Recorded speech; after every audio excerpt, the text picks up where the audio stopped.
அஸ்ஸலாமு அலைக்கும் வரஹ்மத்துல்லாஹி வபரகாத்துஹு. இன்னல் ஹம்தலில்லாஹ் நஹ்மதுஹு வ நஸ்தஈனுஹு வ நஸ்தக்ஃபிருஹு வ அஊது பில்லாஹி மின் ஷுரூரி அன்ஃபுஸினா வ மின் ஸய்யிஆத்தி அஅமாலினா மை யஹ்திஹில்லாஹு ஃபலா முலில்ல லஹு வ மை யுலில்ஹு ஃபலா ஹாதிய லஹு வ அஷ்ஹது அன் லா இலாஹா இல்லல்லாஹ் வஹ்தஹு லா ஷரீக லஹு வ அஷ்ஹது அன்ன முஹம்மதன் அப்துஹு வ ரசூலுஹு அம்மா பஅத்.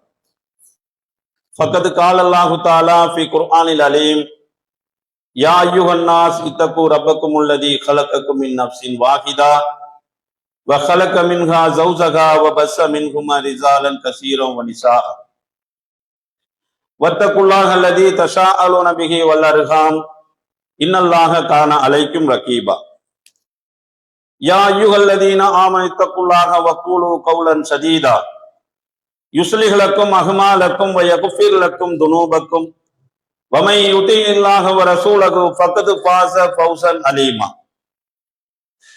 يا أيها الذين آمنوا اتقوا الله حق تقاته ولا تموتن إلا وأنتم مسلمون إن أصدق الحديث كتاب الله وأحسن الهدي هدي محمد صلى الله عليه وسلم وشر الأمور محدثاتها وكل محدثة بدعة وكل بدعة ضلالة وكل ضلالة في النار. சொல்லிலே சிறந்தது அல்லாஹ்வுடைய சொல்லென்றும் செயல்களிலே வழிகாட்டுதல்களே சிறந்தது அல்லாஹ்வுடைய தூதர் அகிலத்திற்கெல்லாம் அருள்படை அண்ணலம் பெருமகனார் நபிகள் நாயகம் ஸல்லல்லாஹு அலைஹி வஸல்லம் அவருடைய செயல்கள் என்றும் மார்க்கத்திலே புதுமையாக புகுத்தப்பட்டவைகள் எல்லாம் அனாச்சாரங்கள் ஒவ்வொன்றுமே வழிகேடுகள் அனைத்துமே நரகத்திற்கு கொண்டு செல்லும் என்று அல்லாஹ்வுடைய தூதர் அவர்கள் அச்சமூட்டி எச்சரிக்கை செய்வார்கள். கண்ணியத்திற்குரிய எல்லாம் உள்ள அல்லாஹ்வின் நல்லடியார்களே, சகோதரர்களே, சகோதரிகளே, சிறப்புக்குரிய இந்த ஜும்மாவுடைய தினத்தில் விதி ஒரு அருள்கொடை என்கின்ற தலைப்பில் ஒரு சில செய்திகளை நாம் அறிந்து கொள்ள இருக்கின்றோம். இந்த விதி ஒரு அருள்கொடை என்று சொல்வதற்கு முன்பாக இந்த விதியை பற்றி ஒரு தெளிவான பார்வை நம்மிடத்தில் இருக்க வேண்டும். விதியை பற்றி நமக்கு இஸ்லாமிய மார்க்கம் என்ன சொல்கிறது, அதை எப்படி நம்ப சொல்கிறது என்பதை நாம் ஒரு அளவுக்கு புரிந்து கொள்ள வேண்டும். அப்போதுதான் விதி ஒரு அருள்கொடை என்பது நமக்கு விளங்கும். அல்லாஹ் தன்னுடைய திருமறை குர்ஆனை சொல்கிறான், இன்னக்குள்ள ஷைஇன் கலக்னாஹு பிகதர்.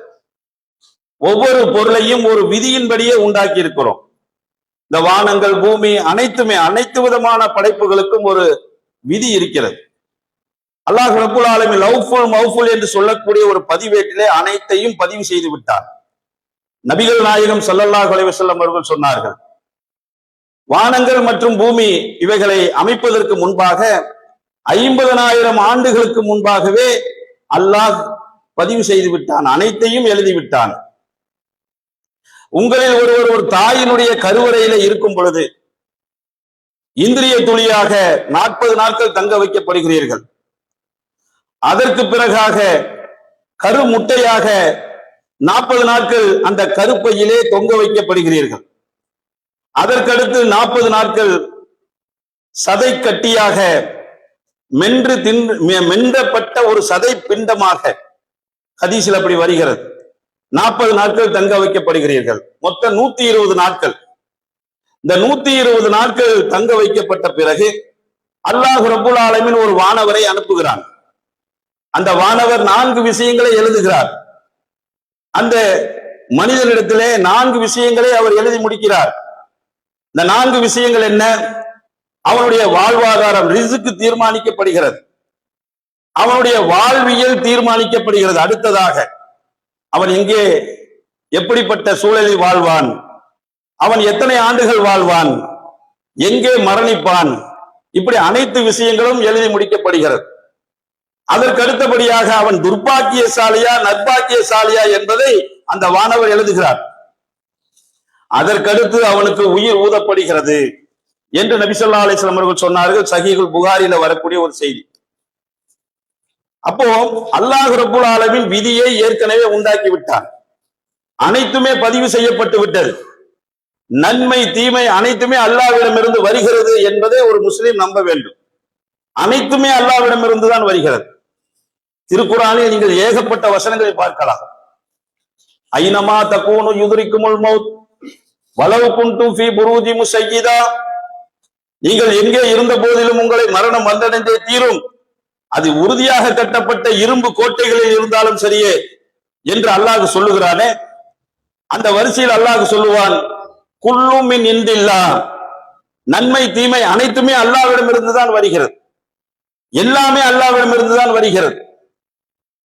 அப்போ அனைத்துமே அல்லாஹ்விடம் இருந்து வருகிறது என்று சொல்லும் பொழுது இதுதான் விதியினுடைய அடிப்படையாக இருக்கிறது. இந்த விதியை அல்லாஹ் ஏற்படுத்தி விட்டான். அப்ப திருமறை குர்ஆனோ இஸ்லாமிய மார்க்கமோ சென்றடையாத மக்களுக்கு எப்படி அவர்கள் எப்படி நேர்வழி பெறுவார்கள் என்கின்ற கேள்விக்கே இடமில்லாமல் போய்விடுகிறது. ஏனென்றால் அல்லாஹ் ரப்புல் ஆலமீன் ஒவ்வொரு மனிதனுடைய உள்ளத்திலும் அதற்கான நன்மை எது தீமை எது என்கின்ற அறிவை அல்லாஹ் புகுத்தி விட்டான். திருமறை குர்ஆனில் அல்லாஹ் சொல்கிறான், வநஃப்ஸின் வமா ஸவ்வாஹா ஃபஅல்ஹமஹா ஃபுஜூரஹா வதக்வாஹா கத் அஃப்லஹ மன் ஜக்காஹா வகத் ஹாஃப மன் தஸ்ஸாஹா. உள்ளத்தின் மீதும் அதை வடிவமைத்திருப்பவன் மீதும் சத்தியமாக உள்ளத்திற்கு அதன் நன்மையையும் தீமையையும் அல்லாஹ் அறிவித்து கொடுத்து விட்டான். அல்லாஹ் ஏற்கனவே அறிவித்து கொடுத்து விட்டான். அதை தூய்மைப்படுத்தியவர் வெற்றி பெற்று விட்டார், அதை களங்கப்படுத்தியவர் தோல்வி அடைந்து விட்டார். அல்லாஹ் ரப்புல் ஆலமீன் ஒவ்வொரு மனிதனை படைக்கும் பொழுதும் அவனை பற்றிய அத்தனை விஷயங்களையும் அல்லாஹ் ஏற்கனவே முடிவு செய்து விட்டான். அவன் சொர்க்கவாதியா நரகவாதியா என்பதை அல்லாஹ் ஏற்கனவே தீர்மானித்து விட்டான். அப்படி தீர்மானிக்கவில்லை என்றால் இறை மறுப்பாளர்களுடைய கேள்விகள் எப்படி இருக்கும்? ஒருவன் சொர்க்கத்திற்கு செல்வானா நரகத்திற்கு செல்வானா என்று கூட தெரியாத ஒரு கடவுளையா நீங்கள் வணங்குகிறீர்கள் அப்படின்னு கேட்டுருவானா இல்லையா? அல்லாஹ்வுக்கு அனைத்தும் தெரியும். அவன் ஆலிமுல் கைப், அனைத்தையும் அறிந்தவன். ஒரு மனிதன் சொர்க்கத்திற்கு செல்வானா நரகத்திற்கு செல்வானா என்பதை அல்லாஹ் அறிந்தவன், தன்னுடைய ஞானத்தால் அறிந்து வைத்திருப்பவன். அவனை நிர்பந்திக்க கூடியவன் எவனும் இல்லை. அவன் நாடியதை செய்யக்கூடியவன் என்ற நம்பிக்கை தான் விதி. விதி என்பது என்ன? அவன் நாடியதை அவன் இஷ்டத்திற்கு செய்யக்கூடியவன். ஆனால் தன்னுடைய அடியார்களுக்கு ஒரு அணு அளவு கூட அவன் அநியாயம் செய்யக்கூடியவன் அல்ல. திருக்குர்ஆனுடைய வசனம். அவன் தனது அடியார்களுக்கு ஒரு அணு அளவு கூட அவன் அநியாயம் செய்ய மாட்டான். ஒவ்வொரு மனிதனை படைக்கும் பொழுதும் அவனுக்கான அந்த உள்ளத்திலே அவன் நன்மை தீமை அனைத்தையுமே அவன் அறிவித்து கொடுத்து விட்டான். உள்ளத்திற்கு தெரியும். இதற்கு திருக்குர்ஆனுடைய வேதங்களோ நபிகளாருடைய வழிகாட்டுதல்களோ அதற்கெல்லாம் முன்பாக அதையெல்லாம் தெரியாத மக்கள் கூட தீமையை தீமை என்று உணர்ந்திருப்பார்கள். வட்டியை அது பாவம் என்று உணர்ந்திருப்பார்கள். மது குடித்தால் அது கேடு என்பதை உணர்ந்திருப்பார்கள். விபச்சாரம் செய்தால் அது கேடு என்பதை உணர்ந்திருப்பார்கள். அல்லாஹ்வுக்கு இணை கற்பித்தல் பெரும் பாவம் என்பதை, அது தவறு என்பதை அவர்கள் உணர்ந்திருப்பார்கள். அதனால் அல்லாஹ்வின் மீது பழியை போட்டுவிட்டு அல்லாஹ் தான் இத்தனைக்கு காரணம் என்று சொல்லி தப்பித்து விட முடியாது. இணை கற்பிக்கக்கூடியவர்கள் அப்படித்தான் சொன்னாங்க. திருக்குறான்ல அல்லாஹ் சொல்றான், சயக்கூல் உள்ளதீன அஸ்ரகு அலா அலா ஆபாவுனா வலா அர்ரமுனா மின் ஷையின். திருக்குறானில் அல்லாஹ் கேட்கிறான், அந்த இணை கற்பிக்கக்கூடியவர்கள் என்ன சொல்கிறார்கள் தெரியுமா? நாங்கள் இணை கற்பிப்பதற்கு அல்லாஹ் தான் காட்டினான், அல்லாஹ் நாடி இருந்தால் நாங்கள் இணை கற்பித்திருக்க மாட்டோம், நாங்கள் எங்களுடைய உணவுப் பொருட்களை தடுத்திருக்க மாட்டோம், எதையும் ஹராமாக ஆக்கியிருக்க மாட்டோம் என்று முஸ்ரிக்குகள் கூறுகிறார்கள். அவர்கள் பொய்யர்கள் என்று அல்லாஹ் திருக்குறானிலே சொல்கிறார். அவர்கள் பொய்யர்கள். அவர்களுக்கு முந்தி வாழ்ந்த மக்களும் அப்படித்தான் சொன்னார்கள். அவர்கள் தங்கக்கூடிய இடம் நரகம் என்று அல்லாஹ் சொல்கிறார். ஆக அல்லாஹ் ரப்பல் ஆலமீன் ஒரு மனிதனை படைப்பதற்கு எல்லா வகையான ஏற்பாடுகளையும், அவன் சொர்க்கத்துக்கு செல்வானா நரகத்துக்கு செல்வானா என்கின்ற அத்தனை விஷயங்களையும் அல்லாஹ் எழுதி வைத்து விட்டான். அல்லாஹ்வை எவனாலும் குற்றம் பிடிக்க முடியாது, அல்லாஹ்வை எவனாலும் நிர்பந்திக்க முடியாது. ஒவ்வொரு மனிதனும் அவனுடைய செயலுக்கு ஏற்றவாறு தான் நடந்து கொண்டிருக்கிறான். நபிகள் நாயகம் ஸல்லல்லாஹு அலைஹி வஸல்லம் அவர்கள் சொன்னார்கள். எப்படி சொன்னார்கள்? சஹீஹுல் புகாரில வரக்கூடிய செய்தி, ஒருவன் சொர்க்கம் செல்வானா நரகம் செல்வானா என்பதை அல்லாஹ் ஏற்கனவே தீர்மானித்து விட்டான் என்று அல்லாஹ்வுடைய தூதர் அவர்கள் சொல்கிறார்கள். அப்பொழுது ஒரு நபித்தோழர் கேட்கிறார், அல்லாஹ்வுடைய தூதரே, சொர்க்கத்திற்கு செல்கிறான் என்று சொல்லி முடிவு செய்து விட்டால் அவன் நற்செயலில் ஈடுபடாமல் இருந்து விடலாமே என்று கேட்கின்றார். அதற்கு நபி ஸல்லல்லாஹு அலைஹி வஸல்லம் அவர்கள் சொன்னார்கள், அவன் எதை அடைய இருக்கிறானோ அதற்கான முயற்சியில் தான் அவன் ஈடுபட்டுக் கொண்டிருக்கிறான். அவன் சொர்க்கத்திற்கு செல்கிறான் என்றால் அந்த சொர்க்கத்திற்கு செல்வதற்கான வழியைத்தான் அவன் பின்பற்றி கொண்டிருக்கிறான். நரகத்திற்கு செல்கிறான் என்றால் நரகத்திற்கான வேலையைத்தான் அவன் செய்து கொண்டிருக்கிறான். அல்லாஹ் திருமறை குர்ஆனில் இந்த வசனங்களை நீங்க பாத்தீங்கன்னு சொன்னா நல்லா விளங்கும். இதுக்கு அழகான ஒரு விளக்கத்தை ரசூலுல்லாஹ் சொல்லிட்டாங்க. வலக்கது தரஹ்னாலில் ஜஹன்னம கஸீரம் மினல் ஜின்னி வல் இன்ஸ். மனிதர்களிலிருந்தும் ஜின்களிலிருந்தும் அதிகமான மக்களை நாம் நரகத்திற்கென்றே படைத்து விட்டோம் என்று அல்லாஹ் சொல்லுகிறான். நரகத்துக்குனே படைச்சாச்சு, நிறைய மக்கள் அப்படித்தான்.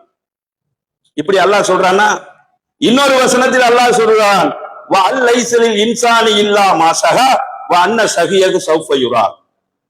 இன்னும் மனிதனுக்கு அவன் முயற்சியை தவிர வேறொன்றும் இல்லை, அவன் என்ன முயற்சி செய்கிறானோ அதற்கான கூலிதான் கிடைக்கிறது என்று அல்லாஹ் சொல்கிறான். அப்ப இது ரெண்டையும் இணைக்கக்கூடிய வகையில் தான் நபி ஸல்லல்லாஹு அலைஹி வஸல்லம் அவர்கள் சொல்கிறார்கள், அவன் எதை அடைய இருக்கிறானோ அதற்கான முயற்சியை தான் அவன் செய்கிறான். அவன் நரகத்திற்கு போகக்கூடிய செயல்களை செய்கிறான், அதற்கான முயற்சியை செய்கிறான். அப்ப அல்லாஹ்வை யாரும் குற்றம் பிடித்து விடக் கூடாது. அவன் அநியாயக்காரன் அல்ல, அவன் அடியார்களுக்கு ஒரு அளவு கூட அநீதி இழைக்கக்கூடியவன் அல்ல. அனைத்தையுமே அல்லாஹ் அறிந்து வைத்திருக்கக்கூடியவன். இது விதியினுடைய அடிப்படையான நம்பிக்கை. இந்த நம்பிக்கை இருந்துச்சுன்னு சொன்னாதான் நாம என்ன செய்ய முடியும்? விதி ஒரு அருட்கொடைன்னு பேசவே முடியும். விதி ஒரு அருட்கொடை. நபிகள் நாயகம் ஸல்லல்லாஹு அலைஹி வஸல்லம் அவர்கள் சொன்னார்கள், சஹீஹுல் முஸ்லிம்ல 5726வது செய்தியாக இருக்கிறது, அஸபா லி அம்ரில் முஃமினீன் இன்ன அம்ரஹு குல்லஹு கைரா. இறை நம்பிக்கையாளருடைய அனைத்து செயல்களுமே என்னை ஆச்சரியப்படுத்துகிறது ரசூலுல்லாஹ் சொல்றாங்க. வலைஸ தாலிக லி அஹதின் இல்லா லில் முஃமினீன். இறை நம்பிக்கையாளர்களை தவிர வேறு எவருக்குமே அந்த பாக்கியம் கிட்டாது. இறை நம்பிக்கையாளர்களுடைய அனைத்து விதமான செயல்களும் எனக்கு ஆச்சரியம் அளிக்கிறது, இறை நம்பிக்கையாளர்களை தவிர வேறு யாருக்குமே இது கிட்டாது, அனைத்திலும் அவருக்கு நன்மை இருக்கிறது என்று அல்லாஹ்வுடைய தூதர் அவர்கள் சொல்லிவிட்டு சொல்றாங்க, இன்ன அசாபத்துஹு ஷர்ராஹு, அவர்களுக்கு ஏதேனும் ஒரு மகிழ்ச்சி ஏற்பட்டு விட்டால் சக்கர, அதற்காக அவர்கள் நன்றி செலுத்துகிறார்கள், அல்லாஹ்வுக்கு நன்றி செலுத்துகிறார்கள். இன்ன அசாபத்துஹு லர்ராஹு, அவர்களுக்கு ஏதாவது ஒரு துன்பம் ஏற்பட்டு விட்டால் சபர, பொறுமையாக இருக்கிறார்கள். ஃபகான ஹைரன் லஹும், இது ரெண்டுமே அவருக்கு நன்மையாக அமைந்து விடுகிறது என்று ரசூலுல்லாஹ் சொன்னாங்க. ஏதாவது ஒரு துன்பம் ஏற்பட்டா அவங்க பொறுமையோடு இருக்கிறாங்க. ஏதாவது ஒரு மகிழ்ச்சி ஏற்பட்டு விட்டால் அவங்க அந்த மகிழ்ச்சியை எப்படி வெளிப்படுத்துகிறார்கள்? அல்லாஹ்வுக்கு நன்றி செலுத்துவதன் மூலமாக வெளிப்படுத்துகிறார்கள். இது அவர்களுக்கு நன்மையாக முடிந்து விடுகிறது. அப்ப பாருங்க, இறை நம்பிக்கையாளர்களுக்கு தான் இந்த விதி என்பது ஒரு அருட்கொடை என்று தெரியும், மற்றவர்களுக்கு அது தெரியாது. விதியை பொறுத்தவரை அருள்கொடை என்று யாருக்கு விளங்கும்? எல்லாமே அல்லாஹ்விடமிருந்து தான்ப்பா வருது. நன்மை தீமை எல்லாமே அல்லாஹ்விடமிருந்து தான் வருது. ஒரு மகிழ்ச்சி ஏற்பட்டா கூட அல்லாஹ்வுக்கு நான் நன்றி செலுத்துவேன். எனக்கு ஒரு துன்பம் ஏற்பட்டா கூட அதை நான் பொறுத்துக் கொள்வேன். இப்படி போகக்கூடியவங்க யாரு? இறை நம்பிக்கையாளர்கள். இதா அசாபத்துகும் முசீபா காலு இன்னா லில்லாஹி வ இன்னா இலைஹி ராஜிஊன். அவர்களுக்கு ஏதாவது ஒரு துன்பம் ஏற்பட்டு விட்டால் அல்லாஹ் சொல்லுகிறான், அவர்கள் சொல்வார்கள், நாங்கள் அல்லாஹ்வுக்கு உரியவர்கள், அல்லாஹ்விடமே திரும்ப கொண்டு வரப்படுவோம். எவ்வளவு சாதாரணமாக எடுத்துக்கொள்வார்கள் பாருங்க முஸ்லிம்கள், மூமின்கள், இறை நம்பிக்கையாளர்கள். எவ்வளவு பெரிய இழப்புகள் ஏற்பட்டாலும் சரி, உயிர் இழப்புகளாக இருக்கட்டும், பொருளாதார இழப்புகளாக இருக்கட்டும், எத்தனை இழப்புகள் ஏற்பட்டால் கூட கலங்கவே மாட்டார்கள் இறை நம்பிக்கையாளர்கள். உலகத்துல நம்ம பார்க்கிறோமா இல்லையா? எத்தனையோ பல உயிர் இழப்புகள் இஸ்லாமிய சமுதாயத்துக்கு தான் ஏற்படுகிறது. எத்தனை உயிர், லட்சக்கணக்கான உயிரிழப்புகள். முஸ்லிம்கள் துவண்டு விட்டார்களா? தற்கொலை செய்து மரணித்து விட்டார்களா? தற்கொலையுடைய எண்ணிக்கையை பாருங்க. முஸ்லிம்களுடைய தற்கொலை எண்ணிக்கை பாத்தீங்கன்னா 1% கீழே இருக்கும். மற்ற சமூகங்கள் அந்த வலியை தாங்க முடியாமல், உயிரிழப்புடைய வலியை தாங்க முடியாமல் தற்கொலை செய்து கொள்ளக்கூடிய காட்சிகளை நம்ம பார்க்கிறோம். எத்தனையோ பல சம்பவங்கள் நடக்கிறத நம்ம பார்க்கிறோம். அவர்களால் ஒரு சின்ன கஷ்டத்தை அவர்களால் தாங்கிக் கொள்ள முடியவில்லை, பைத்தியமாக மன நோயாளிகளாக மாறி விடுகிறார்களா இல்லையா? ஒரு அதிர்ச்சியை தாங்கிக் கொள்ள முடியாமல் மன உளைச்சலுக்கு ஆளாகிறார்களா இல்லையா? அதையும் தாண்டி தற்கொலை செய்து கொண்டு மரணிக்கிறார்களா இல்லையா? அப்ப இதெல்லாம் இல்லாமல் அல்லாஹ் நமக்கு கொடுத்த மிகப்பெரிய பாக்கியம் என்ன? விதி. விதியை நீங்க நம்புங்க. விதி ஒரு அருட்கொடையாக இருக்கின்ற காரணத்தினால்தான் முஸ்லிம்கள் எல்லா வகையிலையும் அல்லாஹ்வுக்கு நன்றி செலுத்தக்கூடியவர்களாக நாம இருக்கிறோம். நபித்தோழரான பெண்கள் அப்படித்தான் இருந்தாங்க, நபித்தோழர்கள் அப்படித்தான் இருந்தாங்க. உம்மு சலமா ரலியல்லாஹு அவங்க சொல்றாங்க, நபி ஸல்லல்லாஹு அலைஹி வஸல்லம் அவர்கள் அவங்க சொன்னாங்க, உனக்கு ஏதாவது ஒரு துன்பம் ஏற்பட்டு விட்டால் இன்னா லில்லாஹி வ இன்னா இலைஹி ராஜிஊன், அல்லாஹும் அஜ்ர்னி ஃபீ முஸீபத்திக நீ கைரம் மின்ஹு. அல்லாஹ்வுடைய தூதர் நபி ஸல்லல்லாஹு அலைஹி வஸல்லம் அவர்கள் சொல்றாங்க, வ அக்லிஃப் லீ கைரம் மின்ஹு, உனக்கு ஏதாவது ஒரு துன்பம் ஏற்பட்டு விட்டால் நீ இன்னா லில்லாஹி, நாங்கள் அல்லாஹ்வுக்குரியவர்கள், அல்லாஹ்விடமே திரும்ப கொண்டு வரப்படுவோம். எனக்கு ஏற்பட்ட துன்பத்தை என் இறைவா அதை நன்மையாக மாற்று, எனக்கு ஏற்பட்ட அந்த துன்பத்தை போக்கு என்று வரக்கூடிய இந்த பிரார்த்தனை இருக்கிறது. நபி ஸல்லல்லாஹு அலைஹி வஸல்லம் அவர்கள் கற்றுத்தந்த இந்த பிரார்த்தனையை நான் அதிகமாக ஓதி வந்தேன், அதிகமாக கேட்டு வந்தேன். என்னுடைய கணவர் அபு சலமா மரணித்த பொழுது, உம்மு சலமா ரலியல்லாஹு அவங்க சொல்றாங்க, அபு சலமா மரணித்த பொழுது அதற்கு பிறகாக இந்த பிரார்த்தனையை கேட்டதனுடைய பலனாக நபி ஸல்லல்லாஹு அலைஹி வஸல்லம் அவர்கள் எனக்கு கணவராக அமைந்தார்கள். அபு சலமாவை விட சிறந்தவரான நபி ஸல்லல்லாஹு அலைஹி வஸல்லம் அவர்கள் எனக்கு கணவராக அமைந்தார்கள். ஒரு துன்பம் ஏற்பட்டு விட்டால் இந்த பிரார்த்தனையை கேளுங்க, அல்லாஹ் ரப்புல் ஆலமீன் அந்த துன்பத்திற்கு மாற்றமாக சிறந்த ஒன்றை அல்லாஹ் வழங்குவான். அப்ப இதெல்லாம் விதியை நம்பியதனுடைய அருட்கொடை இல்லையா இது? உம்மு சலமா ரலியல்லாஹு அவர்கள் தன்னுடைய கணவரை இழந்து விட்டார்கள். கணவர் இழந்த அந்த துன்பம் சாதாரண துன்பமாக இருக்குமா? ஆனால் அவங்க கேட்டுக்கிட்டே இருக்கிறாங்க, யா அல்லாஹ் எனக்கு சிறந்ததை கொடு, கேட்டுக்கிட்டே இருக்கிறாங்க. அதன் அடிப்படையில் நபி ஸல்லல்லாஹு அலைஹி வஸல்லம் அவர்கள் கணவராக அமைந்தார்கள். அப்ப விதியை ஒரு அருள்கொடை என்று நம்பியதன் விளைவுதான் இது. எவ்வளவு துன்பங்கள், எவ்வளவு கஷ்டங்கள் வந்தாலும் கூட கொஞ்சம் கூட சளைக்காதவர்களாக இறை நம்பிக்கையாளர்கள் இருப்பார்கள். அதே மாதிரிதான் உம்மு சுலைம் ரலியல்லாஹு அவங்க, அபூ தல்ஹா ரலியல்லாஹு அவருடைய மனைவி. இந்த உம்மு சுலைம் ரலியல்லாஹு அவர்கள் நீங்க எல்லாம் கேள்விப்பட்ட ஒரு செய்தி தான். உம்மு சுலைம் ரலியல்லாஹுடைய பிள்ளை அபு உமைர் என்று சொல்லக்கூடிய ஒரு குழந்தை, அந்த குழந்தை நோய்வாய்ப்பட்டிருக்கிறது. அபூ தல்ஹா ரலியல்லாஹு அவங்க வெளியூருக்கு போயிருக்கிறாங்க, போயிட்டு திரும்ப வர்றாங்க, வந்துகிட்டு இருக்கிறாங்க. அந்த செய்தி கிடைக்கிறது. அந்த நேரத்திலே அபு உமைர் அந்த குழந்தை மரணித்து விட்டது. இன்னா லில்லாஹி வ இன்னா இலைஹி ராஜிஊன். உம்மு சுலைம் ரலியல்லாஹு அவங்க இந்த செய்தியை கணவரிடம் மறைக்கிறார். கணவர் வந்துடுறார், அபூ தல்ஹா வீட்டுக்குள்ள வந்துடுறார். வந்த பிறகு இந்த செய்தியை அனஸ் ரலியல்லாஹு அவங்க தான் அறிவிக்கிறாங்க. அபூ தல்ஹா உள்ளே வந்த உடனே உம்மு சுலைம் ரலியல்லாஹு அவர்களுக்கு உணவு பரிமாறுகிறார்கள். உணவு பரிமாறிவிட்டு இருவரும் தாம்பத்திய வாழ்க்கையில் ஈடுபடுகிறார்கள். அதற்கு பிறகாக இந்த செய்தியை உம்மு சுலைம் ரலியல்லாஹு அவர்கள் தன்னுடைய கணவரிடத்திலே சொல்கிறார்கள். எனது அருமை கணவரே, பையன் மௌத்தாயிட்டான், அடக்கம் செய்வதற்கு ஏற்பாடு செய்யுங்கள் என்று சொல்கிறார்கள். இதை அபூ தல்ஹா ரலியல்லாஹு அன்ஹு ரசூல் ஸல்லல்லாஹு அலைஹி வஸல்லம் அவர்கிட்ட போய் சொல்றாங்க. அல்லாஹ்வுடைய தூதரே, இந்த மாதிரி நடந்துருச்சு, என்னுடைய மகன் இறந்து விட்டான், அந்த நேரத்துல தாம்பத்திய வாழ்க்கையில ஈடுபட்டுட்டோம், இந்த செய்தியை சொல்றாங்க. நபி ஸல்லல்லாஹு அலைஹி வஸல்லம் அவர்கள் உங்களுடைய இருவருடைய அந்த வாழ்க்கையில் சுபிட்சம் ஏற்படுத்துமாக என்று நபி ஸல்லல்லாஹு அலைஹி வஸல்லம் அவர்கள் பிரார்த்தனை செய்தார்கள். அதன் விளைவாக உம்மு சுலைம் ரலியல்லாஹு அவர்கள் அடுத்ததாக ஒரு குழந்தை பெற்றெடுக்கிறார்கள், ஆண் குழந்தை பெற்றெடுக்கிறார்கள். அந்த குழந்தையை நபி ஸல்லல்லாஹு அலைஹி வஸல்லம் அவர்களிடத்திலே கொண்டு செல்கிறார்கள். நபி ஸல்லல்லாஹு அலைஹி வஸல்லம் ஒரு பேரித்தம்பளத்தை மென்று அதை அந்த குழந்தையுடைய வாயிலே வைத்து அப்துல்லா என்று பெயர் வைத்தார்கள். இது வரலாற்று செய்தி. பாருங்க எப்படி இருந்திருக்கிறார்கள் நபி தோழியரான பெண்கள். விதி ஒரு அருள்கொடை என்று நம்பியதன் விளைவு இதெல்லாம். ஒரு குழந்தை மௌத்தாகி விட்டால் கூட அதை எப்படி எடுத்துக் கொள்கிறார்கள் என்பதை பாருங்க. விதியை நம்ப மறுக்கக்கூடியவர்கள் இப்படி எப்படி இருப்பாங்க, கொஞ்சம் கற்பனை பண்ணி பாருங்க. விதியை மறுக்கக்கூடியவர்களுடைய பேச்சுக்கள் எல்லாம் ரொம்ப அருவருக்கத்தக்க வகையில் இருக்கும். நீ இப்படி இல்லாம என்னுடைய ஒரு குழந்தையை பறிச்சுக்குவ அப்படி இப்படி அல்லாஹ்வை குற்றவாளியாக ஆக்கிடுவாங்க. அல்லாஹ் அனைத்தையும் அறிந்தவன். வாயில என்னென்ன வார்த்தைகள் வருமோ அத்தனை வார்த்தைகளையும் கொட்டுவார்கள். இதெல்லாம் விதியை மறுப்பவர்களுடைய வார்த்தைகள். விதியை நம்பக்கூடியவர்களுடைய வார்த்தை என்னவாக இருக்கும்? இன்னா லில்லாஹி வ இன்னா இலைஹி ராஜிஊன்.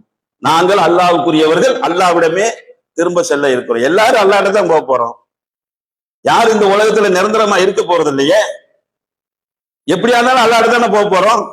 இதை சாதாரணமாக இலகுவாக எடுத்துக்கொண்டவர்கள் நபி தோழர்கள். நபி ஸல்லல்லாஹு அலைஹி வஸல்லம் அவர்கள் சொன்னாங்க, அல் மூமினூன கவியுல் கைர அகப்ப இலல்லாஹி மினல் மூமினீன லஈஃபா. ஒரு பலவீனமான இறை நம்பிக்கையாளரை விட பலமான இறை நம்பிக்கையாளரை தான் அல்லாஹ் நேசிக்கிறான்.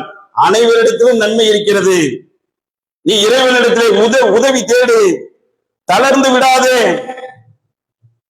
உனக்கு எந்த ஒரு துன்பம் ஏற்பட்டாலும் கூட அது விதியின் அடிப்படையில் தான், அல்லாஹ் ஏற்படுத்திய விதியின் அடிப்படையில் தான் ஏற்பட்டது என்று நீ சொல்லிவிடு என்று நபி ஸல்லல்லாஹு அலைஹி வஸல்லம் அவர்கள் சொல்கிறார்கள். சஹீஹுல் புகாரியில வரக்கூடிய செய்தி அபூ ஹுரைரா ரலியல்லாஹு அன்ஹு அறிவிக்கிறாங்க. எப்படி பாருங்க, பலவீனமான இறை நம்பிக்கை எது? விதியை மறுப்பது, கெட்ட கெட்ட வார்த்தைகளை பேசுவது, விதியை மறுத்த அடிப்படை. நபி ஸல்லல்லாஹு அலைஹி வஸல்லம் அவர்கள் சொல்றாங்க, இப்படி ஆயிருந்தால் நன்றாக இருக்குமே, அப்படி ஆயிருந்தால் நன்றாக இருக்குமே என்று சொல்லி அங்கலாய்ப்படாதே. ரசூலுல்லாஹ் அந்த செய்தியிலேயே சொல்றாங்க, அந்த ஹதீஸ்லயே வருகிறது. இப்படி ஆயிருந்தா நன்றா இருக்குமே, அப்படி ஆயிருந்தா நன்றா இருக்குமே, இந்த வாசகத்தை சொல்லாதீங்க, இது சைத்தானுடைய செயல் என்று நபி ஸல்லல்லாஹு அலைஹி வஸல்லம் அவர்கள் சொல்றாங்க. நம்ம ஆளுங்க அப்படி சொல்றோமா இல்லையா? ஒருவரே ஆஸ்பத்திரியில கொண்டு போய் சேர்க்க போறோம், தந்தையோ தாயோ பிள்ளையோ யாரோ ஒருத்தர் ஆஸ்பத்திரியில கொண்டு போய் உயிருக்கு போராடி கொண்டிருக்கிறார். கொண்டு போய் சேர்த்ததுக்கு அப்புறம் மௌத்தாகி விடுகிறார் என்றால் நம்முடைய நிலை என்ன? இந்த ஆஸ்பத்திரி கொண்டு வந்ததுக்கு நல்ல பிரைவேட்ல கொண்டு போய் சேர்த்திருக்கலாமே, பொழைக்க வச்சிருக்கலாமே, போச்சே இப்ப கணவரை இழந்துட்டோமே, தந்தையை இழந்துட்டோமே சொல்றோமா இல்லையா? இதெல்லாம் விதியை மறுக்கக்கூடியவருடைய வார்த்தை. ஒரு வியாபாரமாக இருக்கட்டும் அப்படித்தான். ஒரு வியாபார கொடுக்கல் வாங்கல் வைத்துக் கொண்டு இருக்கும் பொழுது அந்த வியாபாரம் தவறி போய் விட்டது என்றால், விலையை எச்சா சொன்னதான் போயிட்டான், விலையை குறைச்சு சொல்லியிருந்தா அவன் நின்று நம்மகிட்ட வாங்கிட்டு போயிருப்பானே சொல்றோமா இல்லையா? விதியை மறுப்பதனுடைய வாசகங்கள். விதியை நாம் சர்வ சாதாரணமாக மறுத்துக் கொண்டிருக்கிறோம். விதி ஒரு அருள்கொடை என்று இருந்தால் இப்படி நம்முடைய வார்த்தைகள் வராது. தவறி போய்விட்டால் இன்னா லில்லாஹி வ இன்னா இலைஹி ராஜிஊன். லிகைலா தக்ஸவ் அலாமா ஃபாதக்கும் வலா தக்ரஹு பிமா ஆதாக்கும். நீங்கள் தவற விட்டதற்காக வேண்டி கவலைப்படாமல் இருப்பதற்காகத்தான் விதி. உங்களுக்கு கிடைத்ததற்காக வேண்டி பூரித்து போகாமல் இருப்பதற்காகத்தான் விதி. விதி என்பது எதற்காக வேண்டி? நீங்க ஒன்றை தவற விட்டு விட்டீர்கள், உங்களுடைய பொருளாதாரத்தை இழந்து விட்டீர்கள், வீட்டை இழந்து விட்டீர்கள், உயிர்களை இழந்து விட்டீர்கள், பிள்ளைகளை இழந்து விட்டீர்கள். இதுக்கெல்லாம் நீங்க உலகத்துல வாழணும்ல, அதுக்குத்தானப்பா விதி. எல்லாம் அல்லாஹ் நாடித்தான் நடந்துச்சு. அப்படி நீங்க இருக்கணுங்கிறதுக்கு தான் இந்த விதி ஏற்படுத்தப்பட்டுள்ளது.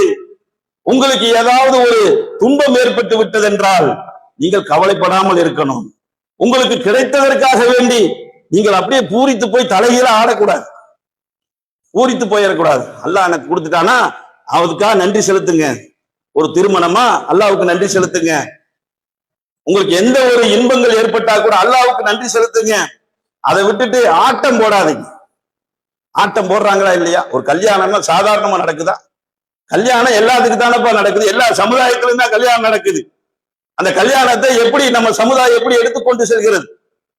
மயிலாஞ்சிலிருந்து நிச்சயதார்த்தத்திலிருந்து மயிலாஞ்சில ஒரு ஆட்டம் பாட்டம் கொண்டாட்டம். முஸ்லிம்களுடைய திருமணங்கள் கேவலமா இல்ல? ஆட்டம் பாட்டம் கொண்டாட்டம். அத்தா ஆடுறாரு, அம்மா ஆடுது, பிள்ளைங்க ஆடுது, வயசுக்கு வந்த பிள்ளைங்க எல்லாம் ஆடுதுங்க. மண்டபத்துல இந்த கூத்துக்கள் கும்மாளங்கள் இல்லாமல் திருமணமே இல்லை. அப்படி ஒரு நிலைமை. மயிலாஞ்சி கொண்டாட்டம், திருமண கொண்டாட்டம் அது தனி. அதுக்கடுத்து மறுவீடுக்கு அப்புறம் சிறுவீடுக்கு விடவே மாட்டேங்கிறான் மாப்பிள்ளையும் பொண்ணு. போய் கூட்டிட்டு வர கூட்டிட்டு போய் அவங்களுக்கு வர தெரியாது, போக தெரியாதா? கூட்டிட்டு வர கூட்டிட்டு போய் இது வரைக்கும் நடந்துகிட்டே இருக்கு. அப்ப இந்த மாதிரி கொண்டாட்டங்கள், உனக்கு ஒரு மகிழ்ச்சி ஏற்பட்டால் அல்லாஹ்வுக்கு நன்றி செலுத்திட்டு போ. உனக்கு ஒரு இழப்பு ஏற்பட்டால் அதை சபர் செய்து கொண்டு போ. அதுக்குத்தான் விதி. விதி ஒரு அருள்கொடை என்று நம்பக்கூடியவர்களுடைய நிலை எப்படி இருக்கும் என்பதை சஹாபாக்களுடைய வாழ்க்கையில நாம தெரிஞ்சுக்கிட்டோம். விதியை மறுக்கக்கூடியவர்களுடைய நிலைகள் படு மோசமாகத்தான் இருக்கு. நான் விதியை மதியால் வென்று விடுவேன் அப்படின்னு சொல்லக்கூடியவர்கள் பைத்தியக்காரங்க, முட்டாள்கள். விதியை எவனாலும் மதியால் வெல்ல முடியாது. நீ எதை வென்று காட்டினாயோ அதுதான் விதி. நீ இறுதி முடிவு தாங்க விதி என்பது. விதியை நான் மதியால் வெல்லுவேன், நான் அவ்வளவு பெரிய அறிவாளி அப்படின்னு சொல்லிக்கிட்டு அலையறாங்க இல்ல, அப்படிலாம் ஒண்ணும் கிடையாது. அல்லாஹ் ஏற்கனவே எல்லாம் தீர்மானிச்சு வச்சுட்டான். உன்னுடைய அறிவு, உனக்கு கொடுக்கப்பட்ட அறிவு என்பது ஒரு சின்ன அறிவு தான், ஒரு சின்ன அறிவு தான். இதை வைத்துக் கொண்டு ஒன்றால் எதையும் வென்றுவிட முடியாது. இந்த அறிவை குறித்து அது தோல்வி அடையக்கூடிய அறிவு என்பதை நாம் ஒப்புக்கொள்ள வேண்டும். அல்லாஹ் ரப்புல் ஆலமீன் அப்படித்தான் நம்மளை படைச்சிருக்கிறான். சில உதாரணங்களை நீங்க பாருங்க. ஒரு மனிதனுக்கு மகிழ்ச்சியும் துன்பமும் இரண்டும் கலந்த நிலையில் எப்படி ஏற்படுதுங்கிறது பாருங்க. சில உதாரணம். பெங்களூர்ல இருந்து ஈரோடுக்கு ஒரு கர்ப்பிணி பெண் அழைத்து வரப்படுகிறாள். ரயிலிலே வந்து கொண்டிருக்கிறாள். அந்த பெண்ணுடைய மாமா, மச்சான், சகோதரன், தம்பி, அண்ணன் எல்லாம் இருக்கிறாங்க. ரயிலிலே வந்து கொண்டிருக்கும் பொழுது அந்த பெண்ணுக்கு பாத்ரூம் அவசியமாகி விடுகிறது. பாத்ரூமுக்குள்ளே போகிறாள். போயிட்டு 1 மணி நேரத்துக்கு மேல ஆச்சு, வரவே இல்லை, எந்த சத்தமும் இல்லை. என்னடா அது பிள்ளையை காணா, 1 மணி நேரத்துக்கு மேல ஆச்சு, என்ன ஆச்சு ஏதாச்சுன்னு சொல்லி பதறி அடித்துக் கொண்டு பெற்றோர்கள் போய் கதவை தட்டுறாங்க, எந்த சத்தமும் இல்லை. ஒரு வழியாக கதவை உடைத்துக் கொண்டு போய் பார்க்கறாங்க, அந்த பெண் மயங்கிய நிலையில அப்படி கிடக்கிறான். சுபஹான் அல்லாஹ். அந்த பெண்ணுக்கு அந்த பாத்ரூம் டாய்லெட்லேயே பிரசவம் ஆகிவிட்டது. குழந்தை அந்த பேசனுக்குள்ளே உள்ளே விழுந்து விட்டது. பெங்களூர்ல நடந்த ஒரு சம்பவம் இது, ரயில்ல நடந்த சம்பவம். அந்த குழந்தையை பறி கொடுத்த நிலையில் அந்த தாயுடைய மனநிலை எப்படி இருக்கும்? இப்படி எவ்வளவு கஷ்டப்பட்டு அதை எந்த அளவுல கற்பனை பண்ணி வச்சிருந்தோம். குழந்தை இப்படி போயிருச்சே, ஓடுற ரயில மிஸ் பண்ணிட்டோமே, பிரசவம் ஆயிடுச்சே. அந்த பெண்ணுக்கு எத்தனையோ பல சமாதானங்களை சொல்கிறார்கள். அந்த பெண் எதற்கும் சமாளிக்க முடியவில்லை. அந்த பெண்ணை சமாளிக்கவே முடியவில்லை. குழந்தை போனதுதான் என்ற நிலையில் அவள் இருக்கிறார். அத்தனை பேரும் அப்படித்தான் இருக்கிறார்கள். அடுத்து 1 மணி நேரத்தில் ஒரு தகவல் வருகிறது, குழந்தை உயிரோடு இருக்கிறது. குழந்தை உயிரோடு இருக்கிறது. கொண்டு வந்து கொடுக்கிறார்கள் பெற்ற தாயிட்ட. குழந்தைக்கு எந்த அடியும் இல்லை, எந்த காயமும் இல்லை. குழந்தையை கொண்டு வந்து கொடுக்கிறாங்க. விதியினுடைய அடிப்படை பார்த்தீங்களா? நீங்கள் ஒரு விஷயத்தை முடிவு செய்கிறீர்கள், அந்த ஒரு விஷயம்தான் 100% சரி என்று நம்புகிறீர்கள். ஆனால் அதற்கு மாற்றமாக நடந்து விட்டதே, குழந்தை சாகலையே, உயிரோடு இருக்குது. இதை ஏற்படுத்தியவன் யார்? அல்லாஹ். அவன் தான் ஏற்படுத்துகிறான். உங்களுக்கு மகிழ்ச்சியை ஏற்படுத்துகிறான், உங்களுக்கு துன்பத்தை ஏற்படுத்துகிறான். அனைத்தும் அவனிடமிருந்து தான் வருகிறது. நபி ஸல்லல்லாஹு அலைஹி வஸல்லம் அவர்கள் அழகாக சொன்னார்களே, ஒரு ஒட்டகத்திலே பயணிக்கக்கூடிய ஒரு பயணி நடு இடத்திலே, பாலைவனத்தினுடைய நடு பகுதியிலே சென்ற நிலையில் அவருக்கு ஒரு மயக்கம் ஏற்படுகிறது. இளைப்பாறுவதற்காக வேண்டி ஒரு இடத்திலே அமர்கிறார். அங்கே தூங்கி விடுகிறார். கண் விழித்து பார்க்கிறார், ஒட்டகத்தை காணவில்லை. ஒட்டகத்தில் தான் அவருடைய எல்லாமே இருக்கிறது. உடை இருக்கிறது, உணவு இருக்கிறது, எல்லாமே அந்த ஒட்டகத்துலதான் இருக்கு. ஒட்டகத்தை தான் அவர் நம்பியாக வேண்டும். இப்போ ஒட்டகத்தை காணா. அவர் முடிவு செய்கிறார், இனி நாம முடிஞ்சோம். இனி இங்க இருந்து எங்க நடந்து போறது? பாலைவனம், சுடு பாலைவனம், நீண்ட மாதங்கள் நடக்க வேண்டியது இருக்கிறது, முடியாது. அவருடைய உடம்புல தெம்பு இல்லை. அந்த எல்லாத்தையும் நினைத்து அவர் மீண்டும் கீழே விழுந்து மயக்க நிலைக்கு வருகிறார். மயக்கம் தெளிந்து மீண்டும் எழுந்திருத்து பார்க்கிறார், ஒட்டகம் அப்படியே வந்து நிற்கிறது. ஒட்டகம் வந்து நிற்கிறது. இதை பார்த்து விட்டு அந்த மனிதர், யாரா நீதான் என் அடிமை, நான் உன் எஜமானன் என்று சொல்லி வாய் உளறி சொல்லி விடுகிறார். அந்த மகிழ்ச்சி வெள்ளத்துல பூரித்து போய் நிலையில அப்படி சொல்லி விடுகிறார். அல்லாஹ் இந்த வாசகத்தை கேட்டு அல்லாஹ் சிரித்தான் என்று நபி ஸல்லல்லாஹு அலைஹி வஸல்லம் அவர்கள் சொன்னார். அல்லாஹ்வே சிரித்தான். உனக்கு முதல்ல ஒரு கஷ்டம் வருகிறது, அந்த கஷ்டத்துக்கு பிறகாக மிகப்பெரிய இன்பத்தை அல்லாஹ் கொடுக்கிறானே. இதாங்க விதி. விதியை நம்பக்கூடியவர்களுடைய நிலை இப்படித்தான் இருக்கணும். அப்ப விதி என்பது ஒரு அருட்கொடை. அல்லாஹ் நமக்கு அதை தந்திருக்கின்றான். மற்றவர்களுக்கு அதை பற்றி நம்பிக்கை இல்லை. அவர்கள் ஏனோதானே என்ற வாழ்க்கை வாழ்ந்து கொண்டிருக்கிறார்கள். நிச்சயமாக நாம் அல்லாஹ்வுக்குரியவர்கள் தான், அல்லாஹ்விடம் தான் நாம் கொண்டு செல்லப்பட இருக்கின்றோம். இந்த அடிப்படையை புரிந்து கொண்டுதான் நம்முடைய வாழ்க்கை இருக்க வேண்டும். அப்ப விதி என்பது மிகப்பெரிய அருட்கொடையாக இருக்கிறது என்பதை நாம் புரிந்து கொண்டோம் என்றால் நம்முடைய வாழ்க்கையில் பெருவாரியான விஷயங்களில் நாம் சோர்வடைய மாட்டோம், தளர்ந்து விட மாட்டோம், சரியான பாதையிலே நடக்கக்கூடிய நல்ல முஸ்லிம்களாக இருப்போம் என்று சொல்லிக்கொண்டு இந்த முதல் உரையினை நிறைவு செய்கிறேன். அஸ்ஸலாமு அலைக்கும்.